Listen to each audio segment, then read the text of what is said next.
നമസ്കാരം. P C ജോർജും Sean ജോർജും ആഞ്ഞടിക്കുകയാണ് സഭകൾക്കെതിരെ. കഴിഞ്ഞ നിയമസഭാ തെരഞ്ഞെടുപ്പിൽ പാലാ ബിഷപ്പും അതേപോലെ കാഞ്ഞിരപ്പള്ളി ബിഷപ്പും അടക്കമുള്ള ആളുകൾ ബി ജെ പിക്കെതിരെ വോട്ട് ചെയ്യാൻ കോൺഗ്രസിന് അനുകൂലമായി നിലപാടെടുത്തു. ദീപിക പത്രം ബി ജെ പിക്കെതിരെ FCRA ഭേദഗതി നിയമവുമായി ബന്ധപ്പെട്ട് ബി ജെ പിയെ തോൽപ്പിക്കണമെന്ന് പറഞ്ഞു എന്നൊക്കെ പറഞ്ഞുകൊണ്ടാണ് രംഗത്ത് വന്നത്.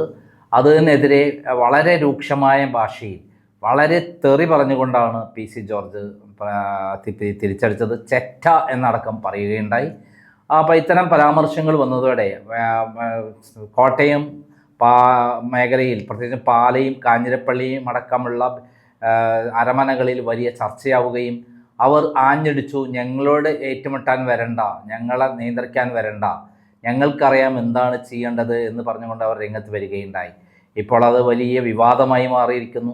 ഷോൺ ജോർജും അതേപോലെ പി സി ജോർജും ഭീഷണിപ്പെടുത്തുകയാണ് എന്നുള്ളതാണ് പറയുന്നത്. FCRA ഭേദഗതി നിയമം വന്നാൽ എന്തെങ്കിലും പ്രശ്നം വന്നാൽ ഞങ്ങളോട് പറയണ്ട, നിങ്ങൾ നേരിട്ടോളണം, കേന്ദ്രത്തിൽ നിന്ന് എന്തൊക്കെ നടപടി ഉണ്ടാകുമെന്ന് പറയാൻ പറ്റില്ല എന്നെല്ലാം അവർ പറഞ്ഞതോടെ ഇത് ഏറ്റുപിടിച്ച് കോൺഗ്രസ് രംഗത്ത് വരികയുണ്ടായി. ഹൈബീഡൻ ഇതിനെതിരെ പ്രസ്താവന ഇറക്കുകയുണ്ടായി.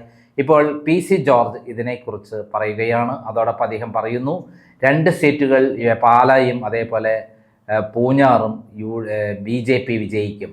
BJPക്ക് 2 ആളുകൾ അച്ഛനും മകനും ഒരുമിച്ച് നിയമസഭയിലെത്തും എന്നുകൂടി അദ്ദേഹം പറഞ്ഞു വയ്ക്കുന്നു. അദ്ദേഹവുമായി ക്രൈം നന്ദകുമാർ ഞാൻ നടത്തിയ സംഭാഷണം നമുക്ക് കേൾക്കാം.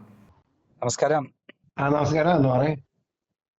അതായത് പാല ബിഷപ്പും അതേപോലെ കാഞ്ഞിരപ്പള്ളി ബിഷപ്പും അങ്ങയെ ഭയങ്കര വിമർശിച്ചു സംസാരിക്കുന്നത് കണ്ടു. എന്താണ് കാര്യം അങ്ങയുടെ ഇത്രയും വിരോധം? അല്ല, അവര് UDF മെന്റാലിറ്റിയിലാണ് അപ്പുറം ഉള്ളത്, അല്ല വേറെ കാര്യമൊന്നുമില്ല. കോൺഗ്രസ് അതായത് പറഞ്ഞ അതിനെപ്പറ്റി ഒന്നും പറയുന്നില്ല. അതായത് സിനഡ് നടന്നപ്പോ, സിനഡ് എന്ന് പറഞ്ഞാൽ അതിനകത്ത് വേറെ ആർക്കും പ്രവേശനമില്ല, ബിഷപ്പുമാര് മാത്രമുള്ള, കർദിനാൾ മാത്രമുള്ള ഒരു ഇതാ.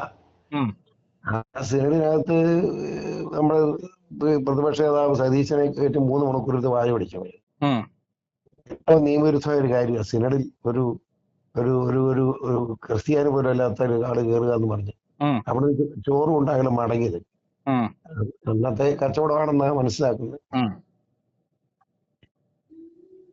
പി സി ജോർജ് ഞങ്ങളോട് പറയാനൊന്നും വരണ്ട, ഞങ്ങൾക്കറിയാം എന്ത് നിലപാടാണ്, ഞങ്ങളെ ഇതുപോലെ ഭീഷണിപ്പെടുത്തൊന്നും വേണ്ട എന്നാണ് ദീപിക പത്രവും ദീപിക ഫാരിസവും ഒക്കെ ഇറങ്ങണ എത്ര പ്രാവശ്യം ഞാൻ നേരിട്ടതാ. അതുകൊണ്ട് അവനെ പറ്റി ഒന്നും വർത്താനം പറയാൻ എനിക്ക് നേരമില്ല.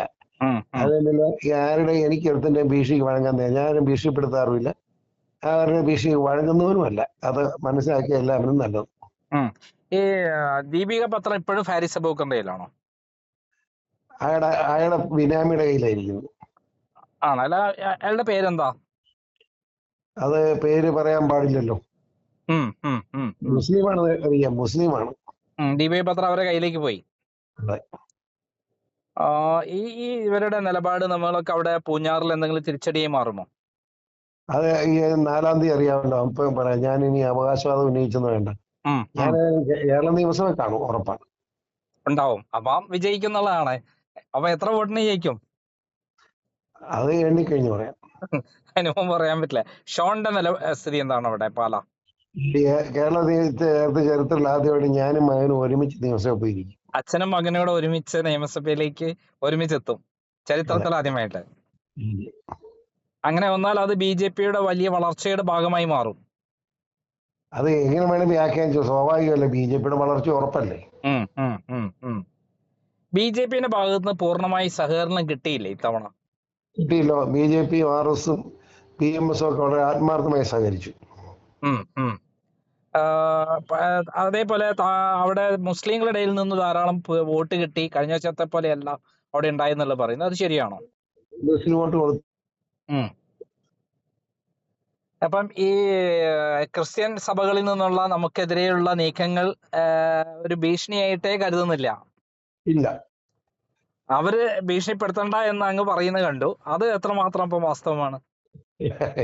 ഞാൻ ഇതൊന്ന് മറുപടി പറയുന്നതിനകത്ത് മാറി എന്നതാ പറയാനുണ്ട്. Okay okay okay thank you.